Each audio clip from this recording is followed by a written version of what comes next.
दोस्तों नमस्कार। मैं के पी सिंह। आप देख रहे हैं अपना चहेता न्यूज़ चैनल पीपल बिल। जो लोग आम आदमी पार्टी की कहानी दिल्ली विधानसभा चुनाव के परिणाम के बाद में समाप्त समझ रहे थे, उन्हें अपने निष्कर्ष पर अब पुनः विचार करना पड़ेगा। हाल में चार राज्यों में 5 स्थानों पर विधानसभा के उपचुनाव हुए, जिनमें से 2 उपचुनाव अपनी बिल्कुल एक तरह से अस्तित्व गंवा सी चुकी आम आदमी पार्टी ने। इनमें से 2 सीटें झटक लीं, जो एक बहुत बड़ी कामयाबी है।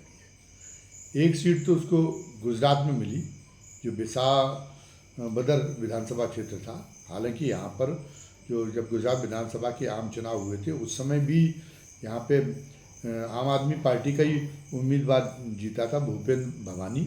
लेकिन बाद में भूपेंद्र भवानी जो है, उन्होंने गुजरात विधानसभा में इस बार प्रचंड बहुमत भारतीय जनता पार्टी को हासिल हुआ है। और जो विपक्षी पार्टी हैं उनके लिए तो उनके जो सदस्य उसमें पहुँचे नाम मात्र के, उनके लिए तो ऐसा है कि जैसे किसी डरावने बियाबान जंगल में फंस गए हों। तो इसी से ऐसी हालत से उकता के शायद भूपेंद्र भवानी ने और सदस्यता से भी इस्तीफा दे दिया, आम आदमी पार्टी से भी इस्तीफा दे दिया और भारतीय जनता पार्टी में शामिल हो गए।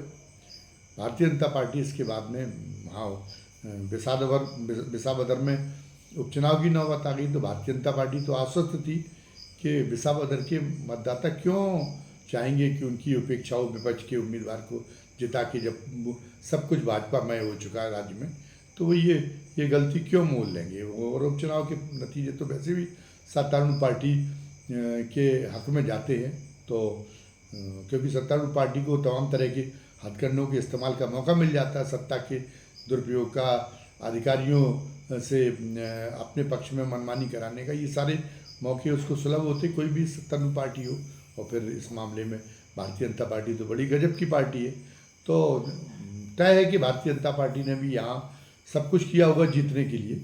और ये भी था कि जो मतदाताओं के सामने भी ऐसी स्थिति थी कि उन्हें विपक्षी पार्टी के उम्मीदवार को जो ताकि कुछ मिलने वाला नहीं था, उपेक्षा का शिकार हो जाना था सरकार का। लेकिन इसके बावजूद भी दिखा कि नहीं, अरविंद केजरीवाल का जादू अभी भी कायम है। और उनका जो दिल्ली में जो सरकार चलाने का जो उन्होंने मॉडल दिल्ली में जो उनका रहा है, उस दिल्ली के मॉडल को का समर्थन करने वाले, उसको पसंद करने वाले अभी भी तमाम राज्यों में तमाम मतदाता हैं। तो इसलिए ये जो सीट है विसावदर, ये सीट को वापस झटकने में वो आम आदमी पार्टी कामयाब हो गई। आम आदमी पार्टी के उम्मीदवार थे गोपाल इटालिया, जबकि भारतीय जनता पार्टी ने किरीट पटेल को उम्मीदवार बनाया था। तो भारतीय जनता पार्टी का उम्मीदवार इस बार भी बहुत ऐसा नहीं थोड़े मोड़े वोटों से हार गया हो। इसको जो है यहाँ आम आदमी पार्टी के उम्मीदवार ने 17,554 वोटों से जो है धूल चटाई। ये यहाँ पे गुजरात के, तो जो गुजरात उसका गढ़ था उसका भारतीय जनता पार्टी का, तो भारतीय जनता पार्टी के गढ़ में जो कामयाबी मिली है आम आदमी पार्टी को, तो इसकी गूंज तो जो है पूरी निश्चित रूप से राष्ट्रीय स्तर पर इसकी गूंज सुनाई दे रही है। अच्छा, दूसरी ओर कांग्रेस की क्या स्थिति क्या पैदा हुई। कांग्रेस में व्यक्तिगत रूप से राहुल गांधी ने गुजरात में अपना पड़ाव जमाया था और व्यक्तिगत रूप से बहुत जोर लगाया था। और तमाम सारे सर्वे ये बता रहे हैं कि राहुल गांधी की इस बीच में लोकप्रियता बढ़ी है। मोदी की लोकप्रियता घटी है और राहुल गांधी की लोकप्रियता बढ़ी है। जो लोग राहुल गांधी को पप्पू समझ बैठे थे, नादान, एक मस्करा राजनीतिक जो भारतीय जनता पार्टी के दुष्प्रचार के बहकावे में समझ रहे थे, उनकी राय अब बदल चुकी है। वो राहुल गांधी को बहुत गंभीरता पूर्वक सुनते हैं और ये मानते हैं कि राहुल गांधी बहुत ही जो ज़रूरत के मुद्दे हैं, जो वास्तविक मुद्दे हैं, उनको उठाते हैं, जिनमें काम होना चाहिए उन मुद्दों को उठाते हैं। और ये भी हो गया। राहुल गांधी की धाक इसलिए भी अब भी हाल के दिनों में बहुत ज़्यादा जम गई है कि उन्होंने कहा था कि देखिए जातिगत जनगणना की मैं मांग उठा रहा हूँ और वो जातिगत जनगणना ये मोदी सरकार को करनी पड़ेगी, मैं मोदी सरकार से करवा के रहूँगा। और फिर यही हुआ। उनकी उनकी जो है कथनी बिल्कुल सही साबित हुई। मोदी सरकार जो पहले उसमें बड़ी ना नुकर कर रही थी और जातिगत जनगणना की मांग को बहुत ही समाज विरोधी साबित कर रही थी, अचानक उसने पहलगाम में जो टूरिस्टों की हत्या वाली घटना हुई उसके बाद अचानक ये ऐलान हुआ कि जातिगत जनगणना कि इस बार की जो जनगणना है वो जातिगत जनगणना होगी। ऐसे ही कुछ और मामले भी इसके पहले रहे जो राहुल गांधी ने उठाए और पहले जिनको जो है भारतीय जनता पार्टी ने जिनमें नाना किया और लेकिन फिर आखिरी में नाना करके प्यार धोनी से कर बैठे की हालत भारतीय जनता पार्टी की हो गई। तो इस नाते भी राहुल गांधी की डाक जम गई थी। लेकिन एक पहेली बन गया कि राहुल गांधी की उनकी स्वीकार्यता बढ़ने के बावजूद भी जो बढ़ती हुई स्वीकार्यता वो वोटों में तब्दील, उनकी पार्टी के लिए वोटों में तब्दील नहीं हो पा रही। अब इसकी क्या वजह है, ये इसमें जो हमारे राजनीतिक विद्वान हैं उनको इसमें माथा पच्ची करने की जरूरत है। दूसरा उपचुनाव जो है वो दूसरा उपचुनाव जो भारत में इसने जीता है आम आदमी पार्टी ने, वो जीता है पंजाब में जो मुख्यमंत्री भगवंत सिंह मान, वो भगवंत सिंह मान को मीडिया के एक वर्ग ने उनके खिलाफ उनका बड़ा विद्रूप चित्रण किया। उनका जो है उनकी छवि को जितना ज़्यादा नीचे किया जा सकता था उतना नीचा किया गया। तो ये लगता था कि भगवंत सिंह मान के रहते हुए अब आम आदमी पार्टी को लोगों का समर्थन जुटाना बहुत मुश्किल होगा। लेकिन वहाँ पे लुधियाना पश्चिम की सीट थी और लुधियाना पश्चिम की सीट पर जो है वो आम आदमी पार्टी वो जो है अपना परचम लहराने में फिर से कामयाब हो गई। हालांकि उसकी खुद की सीट थी और उसने अपनी सीट जो है वो अपनी सीट पर झटक ली है। और उसमें यहाँ पे जो संजीव अरोड़ा जीते हैं वो संजीव अरोड़ा राज्यसभा के सदस्य थे। तो ये जो है कहा गया था कि संजीव अरोड़ा को उससे कहा गया कि आपको हम विधानसभा पहुँचवा कर और मंत्रिमंडल में स्थान दिला देंगे और बदले में आप राज्यसभा सीट छोड़ दें ताकि जो अरविंद केजरीवाल है उनकी जो राजनीतिक केंद्र में फिर वापसी हो सके राज्यसभा में चुनकर। तो ये तो इस मामले में ये तो एक काम हो गया कि संजीव अरोड़ा विधानसभा के लिए चुन गए और उनको राज्यसभा का पद से इस्तीफा देना पड़ेगा। लेकिन अरविंद केजरीवाल ने कहा है कि वो संजीव अरोड़ा की जो खाली हुई राज्यसभा की सीट है वो खुद उसमें राज्यसभा में नहीं जाएंगे। वो जो है क्या अपनी पार्टी के किसी और सशक्त नेता को पहुंचाएंगे। क्यों कहा अरविंद केजरीवाल ने, क्यों वो क्या वो एक त्याग की मूर्ति के रूप में अपने आप को प्रस्तुत करके जनता के दरबार में और जो अपनी जो इस बीच में उनकी साख को जो डेंट लगाया गया है उसको एक बहाल करना चाहते हैं, जनता की एक हमदर्दी हासिल करना चाहते हैं। और इसलिए वो दूरगामी लक्ष्य को उसके पीछे उनके हो सकता कोई दूरगामी लक्ष्य हो।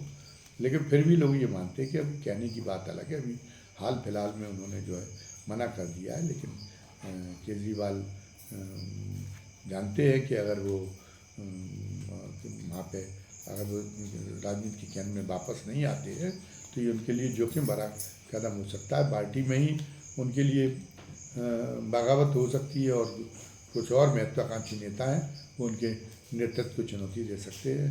तो इसलिए ये माना जा रहा है कि उन्होंने फिलहाल के लिए कह दिया कि वो राज्यसभा में नहीं जाएंगे। लेकिन राज्यसभा में के चुनाव के लिए जब जो संजीव अरोड़ा की खाली हुई सीट है वो सीट जब चुनाव के लिए अधिसूचित होगी तो फिर हाथ में अपनी पार्टी से अपना मान मनोबल का नाटक करा के और जो है अरविंद केजरीवाल फिर अरविंद केजरीवाल ही उम्मीदवार बनेंगे और वो वापस और वो जो है वो पहुँचेंगे।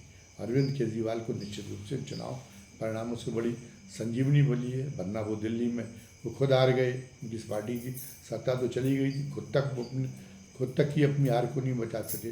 मनीष सिसोदिया को नहीं बचा सके। कई और उनके मंत्री थे जिन पर उनका बड़ा नाज था और उनके जो है वो उनके नवाचार को मानते थे कि वो अपने उनके नवाचारों को भी की भी जनता में बड़ी पसंदगी है।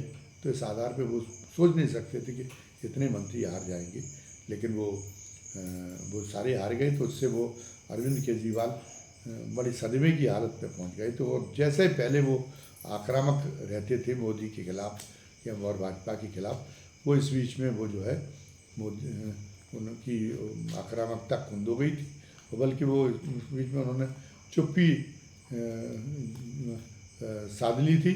और तो ये उनकी पराजित मानसिकता का परिचय माना गया था, ये उनका ये था। लेकिन अब फिर वो अपने फॉर्म पे वापस आ गए अरविंद केजरीवाल, और उन्होंने हर राज्य में दमखम दिखाने का फैसला कर लिया। वो एक नए आत्मविश्वास के साथ में है। यहाँ तक कि उत्तर प्रदेश में भी उन्होंने संजय सिंह को भेज दिया है कि हर विधानसभा क्षेत्र में वो एक मजबूत कार्यकर्ताओं की एक टोली तैयार किए। इसके लिए बाकायदा पार्टी जनों का एक नेटवर्क तैयार किया गया, उसको जिम्मेदारियां सौंपी गई। और कोई आश्चर्य नहीं है कि जिस ढंग से ये इन चुनाव परिणामों ने जिस ढंग से आम आदमी पार्टी की हवा बनाने की शुरुआत की है, उससे वो जो है उत्तर प्रदेश में भी अपनी उपस्थिति आगामी विधानसभा चुनाव में आम आदमी दर्ज कराने में सफल हो जाए, तो उसमें कोई आश्चर्य की बात नहीं। अब जहाँ तक इस बात का विषय ये कांग्रेस के लिए बहुत चिंता का विषय है, क्योंकि कांग्रेस ने जब राहुल गांधी ने इंडिया गठबंधन बनाया था तो भारतीय जनता पार्टी को सबसे पहले ये मान के कि पहले भारतीय जनता पार्टी को पीछे धकेला जाना चाहिए, तो वो उन्होंने आम आदमी पार्टी को भी साथ लेने के लिए वो तैयार हो गए थे। और उसके बाद में उन्होंने आम आदमी पार्टी का जब वो दिल्ली में सरकार का एक बखेड़ा खड़ा हुआ, तो उसमें जो संसद में उसको लेके जो शक्ति परीक्षण हुआ, जो उनके अधिकार छीने गए थे दिल्ली सरकार के, तो उस मामले में पहले तो कांग्रेस साथ नहीं देना चाहती थी, लेकिन इंडिया गठबंधन के तमाम उसके जो है सहयोगी दल जो उनके नज़दीक के हैं, उन लोगों ने बड़ा दबाव डाला, तो वो इसके लिए भी तैयार हो गए थे। लेकिन राहुल गांधी को खिन्नता इस बात पर हुई कि जो आम आदमी पार्टी है वो जो है बजाय भारतीय जनता पार्टी का नुकसान करने के, वो उनके स्पेस पे कब्जा करने की रणनीति पर चल रही। गुजरात में वो भारतीय जनता पार्टी की प्रचंड जीत के पीछे ये मानते हैं कि वो अगर आम आदमी पार्टी ने वहाँ इतने ज़्यादा उम्मीदवार खड़े न किए होते जो कांग्रेस के उम्मीदवारों के हार का कारण बने, तो फिर भारतीय जनता पार्टी को इतना बड़ा बहुमत नहीं मिला होता। लेकिन तो उन्होंने अरविंद केजरीवाल ने वहाँ पे भी नुकसान किया। पंजाब कांग्रेस शासित राज्य था, वो भारतीय जनता पार्टी शासित राज्य में तो भारतीय जनता पार्टी को कुछ बिगाड़ नहीं पा रहे, लेकिन वो उन्होंने पंजाब में भी वो सत्ता में पहुँचे, तो वो जो है वो उसको कांग्रेस को पराजित करके कांग्रेस को पीछे धकेल के पहुँचे। तो इससे राहुल गांधी उनके साथ में बहुत चिढ़ गए थे। और इस बीच में जो भारतीय जनता पार्टी ने के जो है कि केंद्रीय सरकार ने जो उन पर जो शिकंजा कसा तमाम तरह से अरविंद केजरीवाल के, उसमें एक तरह से मौन समर्थन राहुल गांधी ने उसको दिया। ऐसा लगा कि अरविंद केजरीवाल के मामले में भारतीय जनता पार्टी और कांग्रेस दोनों एक हो गई हैं, ये माना गया था। ऐसा लगता था कि राहुल गांधी ने तय कर लिया कि पहले इस बीमारी को निपटा दो अरविंद केजरीवाल के नाम की, इसके बाद में सीधा मुकाबला जब भारतीय जनता पार्टी से होने की स्थिति बनेगी, ये बीच से हट जाएंगे, तो फिर हम भारतीय जनता पार्टी को जो है वो पटकनी देने में आसानी से कामयाब हो जाएंगे। लेकिन उल्टा हुआ, वो भारतीय जनता पार्टी को वोट कटवा पार्टी मान रही थी, लेकिन गुजरात के जो चुनाव परिणाम आए उसमें तो कांग्रेस तो वहाँ पे जो सीट की चर्चा हो रही विसावदर, वहाँ पे तो जो है वो तीसरे नंबर पे और जमात गंवाने की स्थिति में पहुँच गई। और गुजरात में एक जगह और चुनाव हुआ था, महसाणा, जो अनुसूचित जाति सुरक्षित क्षेत्र है, तो अनुसूचित जाति सुरक्षित क्षेत्र में जो में कांग्रेस पार्टी दूसरे नंबर पे भी तो रही, लेकिन उसके दूसरे नंबर के पे रहने का कोई अर्थ नहीं है, क्योंकि कांग्रेस पार्टी की वहाँ बहुत शर्मनाक पराजय हुई। 40,000 के लगभग वोटों से उसको जो हारना पड़ा। तो ये माना जा सकता है कि दो लोग दौड़ रहे थे तो दूसरा नंबर पे इसलिए अगर किसी का आ गया तो उसमें कोई बहुत बड़ा उसका श्रेय नहीं है। वो तो इतनी ज़्यादा शर्मनाक स्थिति हुई। तो वहाँ पे भी महसाणा में भी कोई वहाँ पे आम आदमी पार्टी कमज़ोर थी तो भी कांग्रेस पार्टी कहीं से भी जो है भारतीय जनता पार्टी को हिलाने के काम में सफलता हासिल नहीं कर पाई। वहाँ पे भी भारतीय जनता उसकी कांग्रेस की दुर्दशा हुई। मतलब कांग्रेस को लोग ये नहीं मान पा रहे, राहुल गांधी के प्रति सहानुभूति रखते हुए भी लोग कांग्रेस को एक विकल्प के रूप में मानने की मानसिकता नहीं बना पा रहे। उनके मन में ये जो बैठा दिया भारतीय जनता पार्टी में कि कांग्रेस में शासन चलाने की कोई क्षमता नहीं है, वो तुष्टीकरण और उसके वजह से देश हित के लिए बहुत नुकसान पहुंचाती है। तो हमें लगता है कि उसका इस दुष्प्रचार का रंग इतना गाढ़ा है और राहुल गांधी कुछ ऐसा ठोस कुछ कर भी नहीं पा रहे।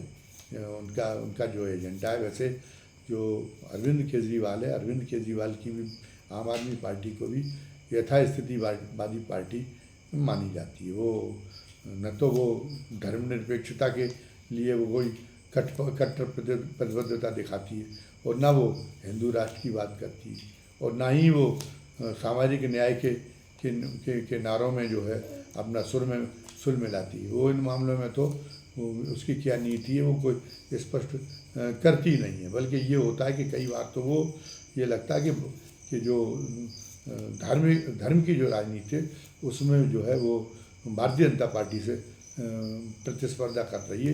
कई मामलों में तो ये लगना लगता है। लेकिन यथास्थितिवादी पार्टी होते हुए जब देश में वंचित जनता का अभी भी बाहुल्य है, तब भी जो है कांग्रेस को तो समर्थन नहीं मिल रहा जो वंचितों की बात कर रही है। जो राहुल गांधी ने तो जो है उसको एक तरह से क्रांतिकारी लाइन पे दौड़ा रखा है, जबकि कांग्रेस भी पहले यथास्थितिवादी पार्टी मानी जाती थी, कुलीनों की पार्टी मानी जाती थी, सफ़ेद पोशों की पार्टी मानी जाती थी। लेकिन राहुल गांधी तो आज उसको क्रांतिकारिता की रोड पर दौड़ा रहे। तो होना तो ये चाहिए कि वंचित वर्ग उनके साथ में लामबंद हो जाना चाहिए और वंचित वर्ग में बहुतायत तो सफलता उसको नहीं उसको कांग्रेस पार्टी को मिलना चाहिए। लेकिन ऐसा क्यों नहीं हो पा रहा? कांग्रेस पार्टी की जो राहुल गांधी की कोशिशों को वो क्यों प्रमाणिक नहीं मान पा रहे और उनकी अपेक्षा यथास्थितिवादी होते हुए भी उन्हें ये उत्तम विकल्प के रूप में आम आदमी पार्टी क्यों सूझने लगी, जिसकी वजह से वो पंजाब में भी उसको चुनते हैं। जो गुजरात में भी अगर वो कोई प्रयोग करना चाहते तो उस प्रयोग के लिए वो अपनी आशा का केंद्र आम आदमी पार्टी को समझते। तो आम आदमी पार्टी का ऐसा कौन सा मॉडल है जो मॉडल की वजह से जनता एक जो है परिवर्तन की उम्मीदें साधने लगी। इसको समझना पड़ेगा उसकी सफलता के पीछे। हाँ, हमने गिना ही दिया कि कोई परिवर्तनकारी एजेंडा के लिए वो जो है वो कोई गला नहीं फाड़ रही आम आदमी पार्टी। आम आदमी पार्टी का क्या है कि एक शासन को लेकर एक आम जनता में एक समझदारी है कि शासन की जो गरीब आदमी भी टैक्स देता है प्रकारांतर से और अमीर आदमी तो टैक्स देता ही है। तो लोग ये चाहते हैं कि गरीब आदमी से भी टैक्स इसलिए लिया जाता है कि सरकार ये गारंटी करती है, गरीब आदमी का भी यह हक है कि जो बेसिक सुविधाएं हैं, बेसिक चीज़ें हैं, वो जो है मुफ्त में या रियायती दरों पर हमको उपलब्ध हो। कांग्रेस के ज़माने में कांग्रेस के ज़माने में भी यही नीति चल रही थी। तमाम सारे जैसे रसोई गैस पर है, ट्रेन और बसों की यात्रा पर है और स्वास्थ्य पर है, इन सारी चीज़ों पर कांग्रेस पार्टी अच्छा खासा अनुदान देती थी। डीजल पेट्रोल पर भी अनुदान देती थी। तो उससे वो मुनाफा कमाने की नहीं सोचती थी, बल्कि वो सोचती थी सस्ती दरों पे उपलब्ध करा पाएँ, इसको उपलब्ध कराया जाए। और अगर उसकी कोई कीमत अगर महंगी है तो उसकी जो अंतर है उसको सस्ते में जो उपलब्ध कराया जा रहा है, उसकी वास्तविक जो मूल्य है उसमें जो अंतर है, उस अंतर को पाटने के लिए हम अनुदान देंगे। तो ये चीज़ें जो बेसिक ज़रूरत की चीज़ें थी, जो ताकि जो मूलभूत आवश्यकताओं की जो चीज़ें थी, वो कांग्रेस के ज़माने में वो जो है वो मिलती थी, सस्ते में मिलती थी। तो इसलिए गरीब आदमी की भी मूलभूत आवश्यकताएं पूर्ति होती रहती। लेकिन मोदी जो है सरकार ने मोदी ने इसको पूरी तरीके से इसको पलट दिया।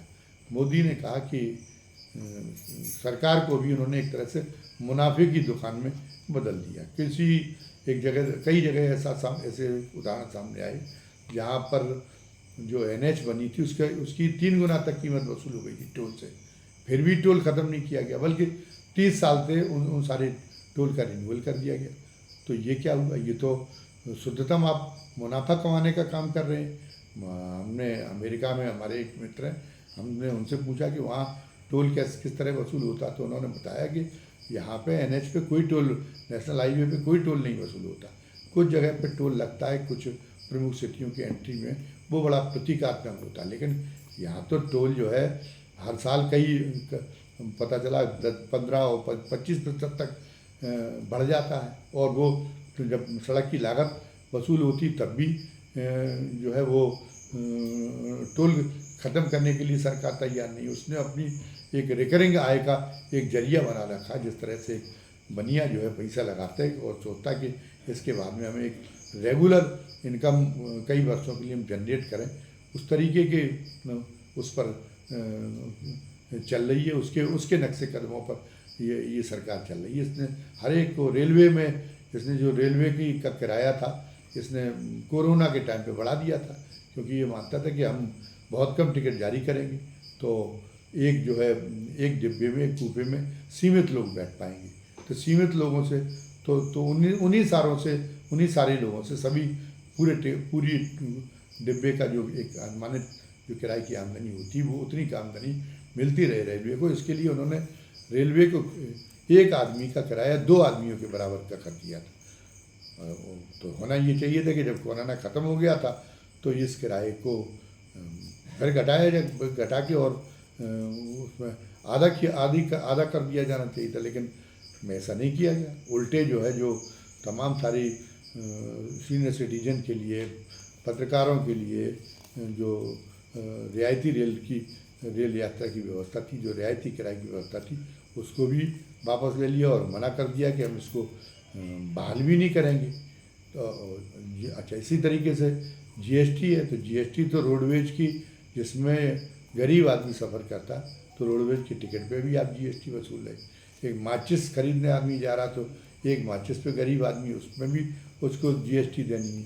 और उसको जो है आटे जैसी चीज़ों पर भी GST देनी है। हर तरीके से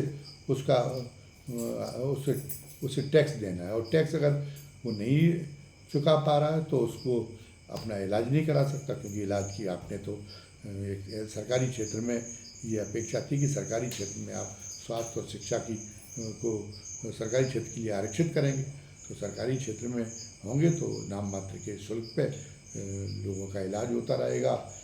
सब लोग राजा रंग सब एक ही तुला पे, एक ही तराजू पे तोले जाएंगे। लेकिन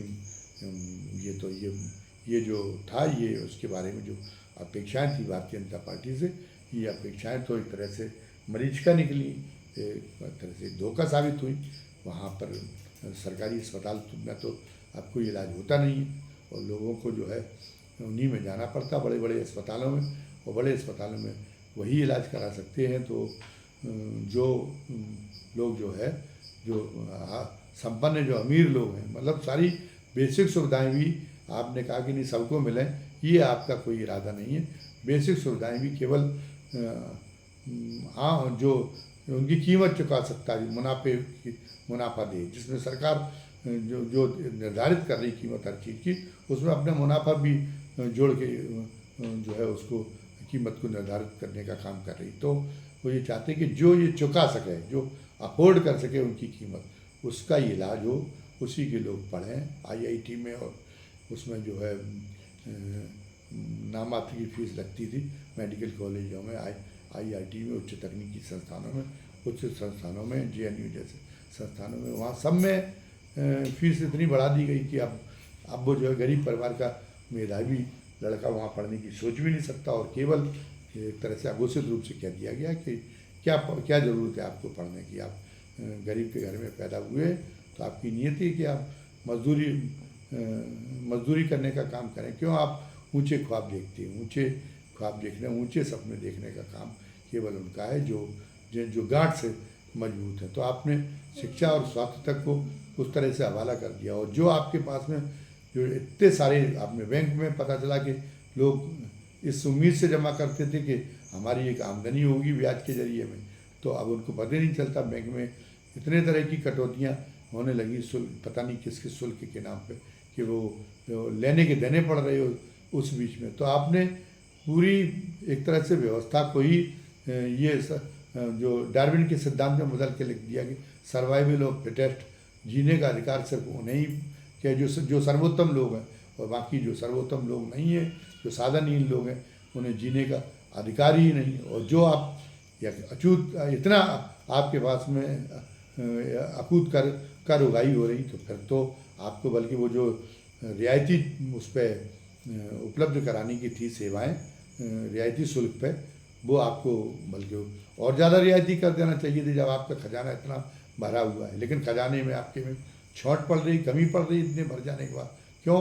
क्योंकि आप जो है विकास के सब्जवाग लोगों को दिखा रहे हो, जबकि उस विकास का के जो आम लोगों के सरोकार से उस विकास का कोई संबंध नहीं। एक्सप्रेस रोड बनाने की डिमांड कोई आम लोगों ने तो की नहीं थी, महंगी गाड़ी वालों ने और उन कारपोरेट कंपनियों ने जो एक्सप्रेस वे बन जाने से जिनके मुनाफे बढ़ गए। वो पता चला कि बहुत ज़्यादा वजन लाद सकने वाली गाड़ियाँ उस पर चलाने लगे, तो कम डीजल में और बहुत दूरी तक और बहुत ज़्यादा माल अब उनका पहुंचना और सुदूर तक पहुंचना अब उनका माल संभव हो गया, तो उनका मुनाफा बढ़ गया। तो मूल रूप से तो उनकी जो है उनके लिए आपने ये एक्सप्रेस वे बना पहले तो आप ये बनाते कि जो सामान्य सड़कें हैं वही सामान्य सड़कें इतनी अच्छी और इतनी जो है व्यवस्थित सामान्य सड़कें होती, और उस पर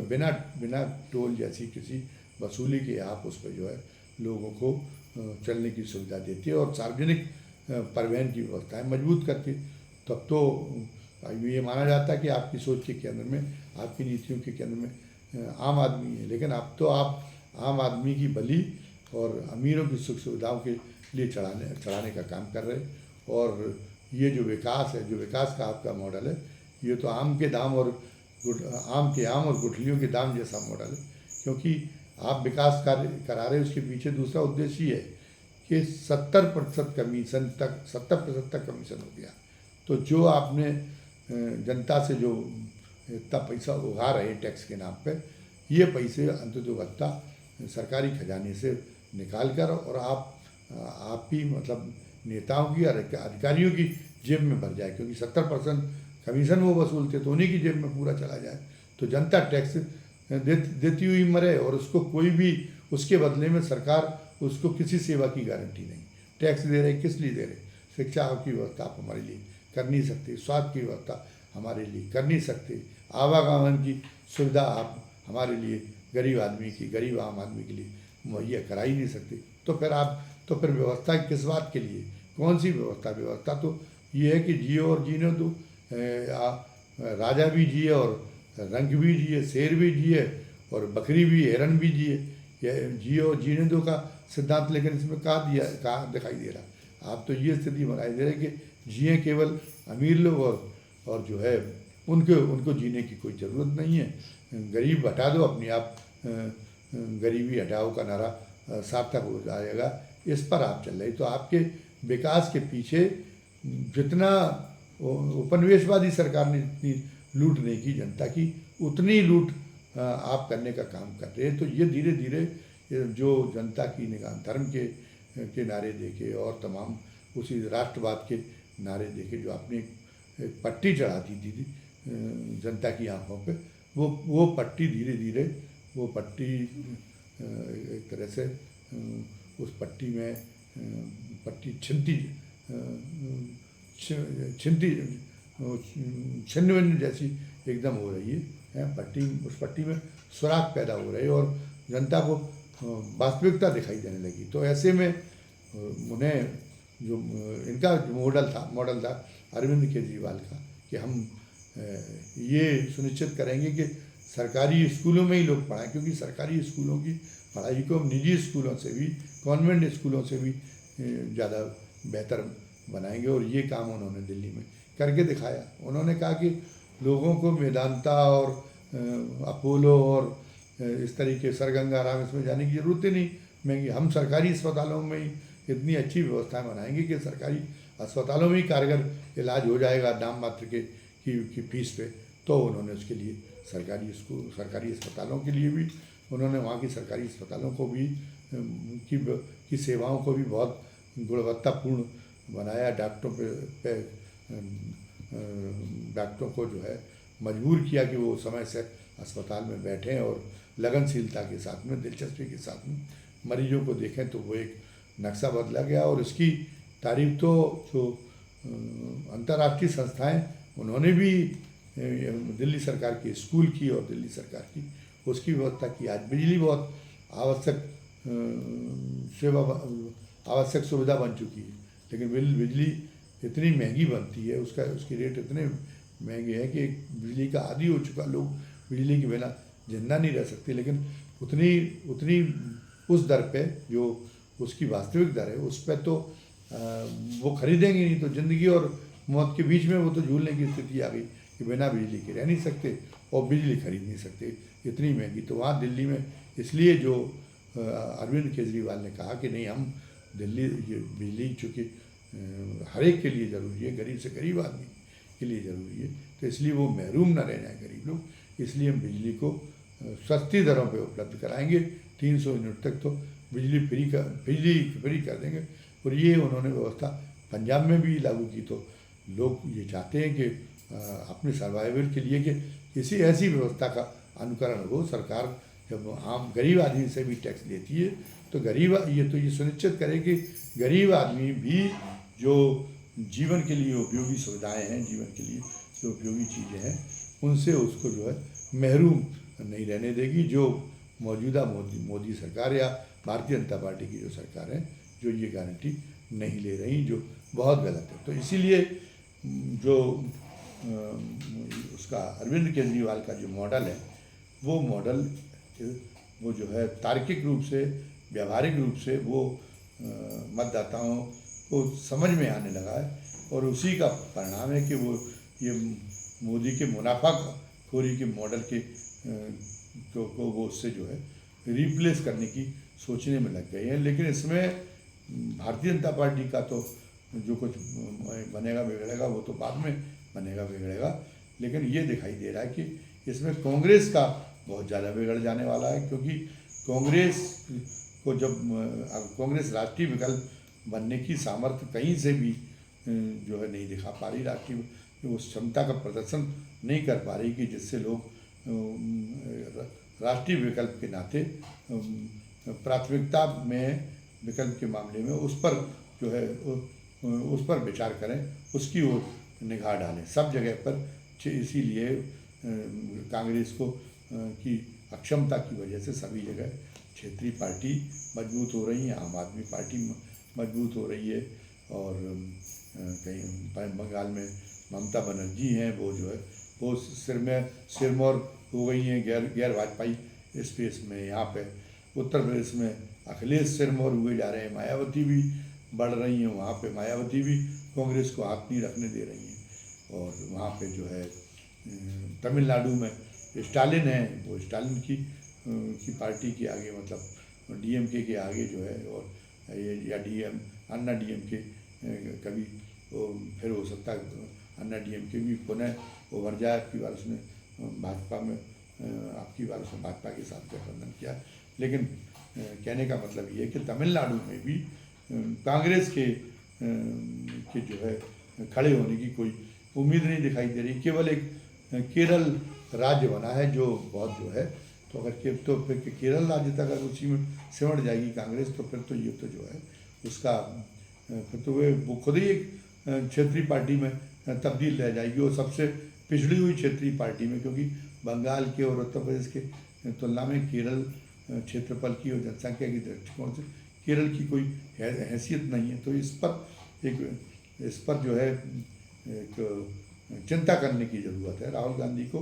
और वो राहुल गांधी को बार बार ये बताया भी जा चुका है कि दो कमियां हैं आपके नारे लोग पसंद कर रहे हैं, आपके मुद्दे लोग पसंद कर रहे हैं, लेकिन दो चीज़ें हैं। नंबर एक तो आपके अंदर खुद के अंदर सांगठनिक कौशल की कमी है, वरना, और दूसरी बात ये कि कांग्रेस में अभी भी वर्चस्व परंपरावादियों का है, जो आपके परिवर्तनकारी एजेंडे को, आपके क्रांतिकारी एजेंडे को जो पचा नहीं पा रहे, इसलिए वो आपके क्रांतिकारी एजेंडे को वो जो है उसके इको सिस्टम को बनाने का और उसके मजबूत कराने में कोई दिलचस्पी नहीं दिखा रहे। वो तो अपने वही रूढ़िवादी रवैया अख्तियार कर रहे, और आप नए लोग ला नहीं पा रहे। आम आदमी पार्टी तो एक, उसके पहले उसका कोई परिचय भी नहीं था, लेकिन आम आदमी पार्टी नए चेहरों को के लेकर आई, और नए चेहरों के दम पे उसने पहले दिल्ली में सरकार बनाई और फिर पंजाब में सरकार बनाई। आप ऐसा क्यों नहीं कर रहे, जबकि कांग्रेस तो भारत की सबसे ज़्यादा जानी पहचानी पार्टी है। तो इस पर तो ये कांग्रेस का नेतृत्व और राहुल गांधी अपने सांगठनिक कौशल को मांझने पर कोई ध्यान दे पाएंगे, उस मामले में कोई कुछ कर दिखा पाएंगे या नहीं, ये सवाल अब कांग्रेस पार्टी के सामने ये बड़ा एक सवाल खड़ा हो गया है। फिलहाल अभी की वीडियो में इतना ही। धन्यवाद। जय हिंद, जय भारत।